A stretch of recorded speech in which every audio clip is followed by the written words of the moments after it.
With almost 30 games in the Legend of Zelda series, and the new game, Tears of the Kingdom, coming soon, there's a lot of history. With Breath of the Wild being the largest game to date, there's enough things you missed that could fill the entire Sacred Realm. So let's dive deep into the things you might have missed in the Legend of Zelda Breath of the Wild. I'm Joey C. Let's go!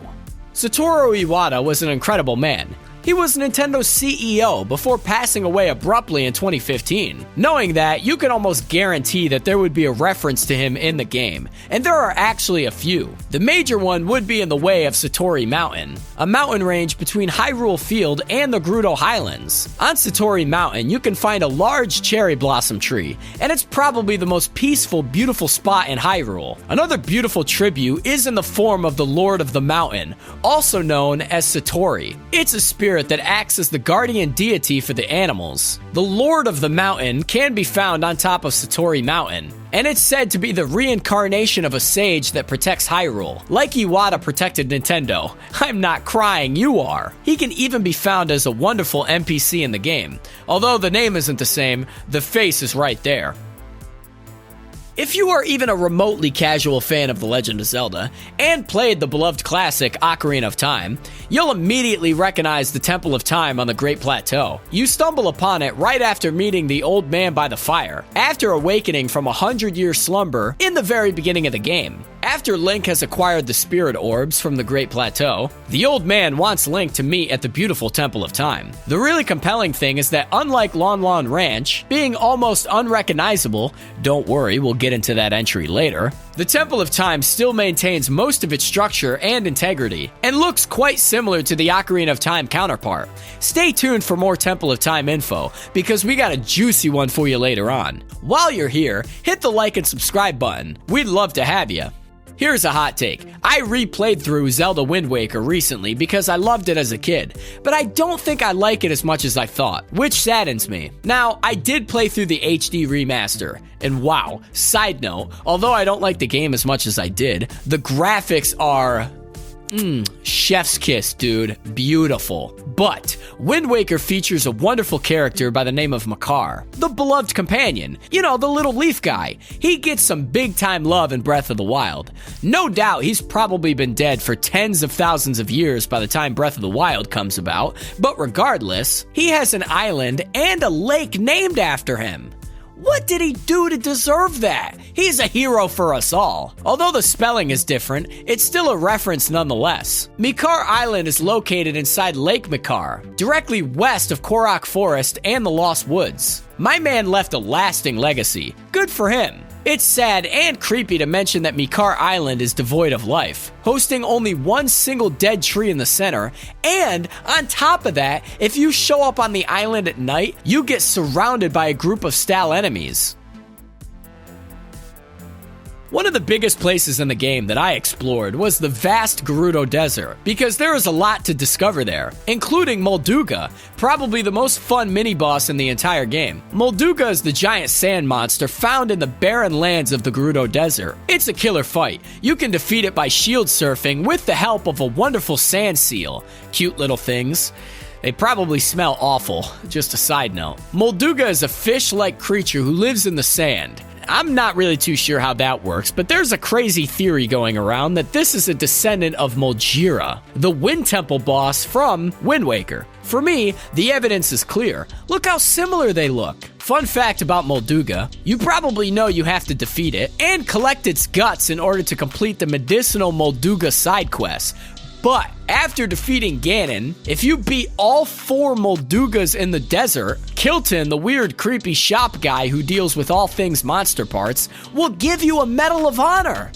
Boy, there's a lot of references to The Legend of Zelda Ocarina of Time in this game. And honestly, can you blame Nintendo for referencing it? It's literally rated as the greatest game ever created by Metacritic. No, actually, it's number 1. But anywho, back to the list, we all know that iconic shield that Link carries from Ocarina of Time. We could all point it out in a lineup. even casual fans. The Hylian Shield from the 1998 classic can be found in Breath of the Wild, in the deep depths of Hyrule Castle, and it's guarded by a very scary, very tall Stalnox. It is the strongest and most durable shield in the game, having a durability of 800, man!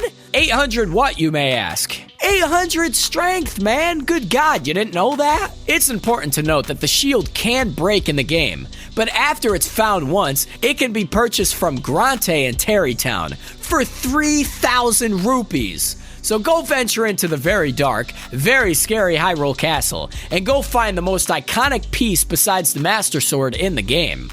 We knew going into Breath of the Wild that there was going to be a large amount of references to previous games. It's just the nature of huge open world games. The music aspect is no different. You know there were going to be a ton of references, just like there was in Zelda Twilight Princess during the Wolf Link howling segments. You can find songs all throughout the history of Zelda in those howls. Music in general in Zelda games are iconic, like the Dragon Roost theme featured in Wind Waker, one of the best songs in the game, and it's a beautiful medley. It was actually remixed into a new version for Breath of the Wild, and you can hear it when you enter Rito Village. It's breathtaking, but it also makes sense because Dragon Roost Island was home to the Rito in Wind Waker. It all ties together, man.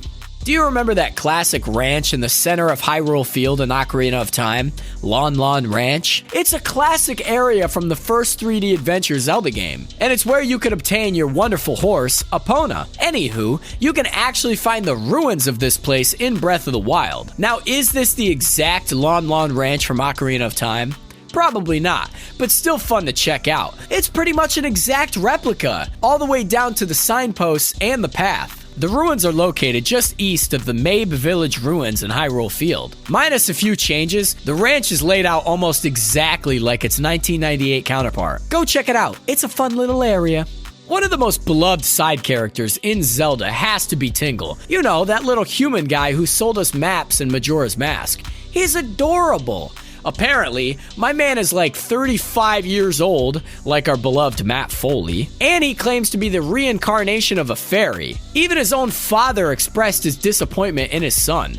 That's pretty sad. He has appeared in a good amount of Zelda games, except Twilight Princess, which is sad. I would have loved to see a realistic version of him. But he also has a spin-off game. But we're getting off track here. It turns out that my man is so beloved, he has an entire island named after him. Even his brothers get islands as well.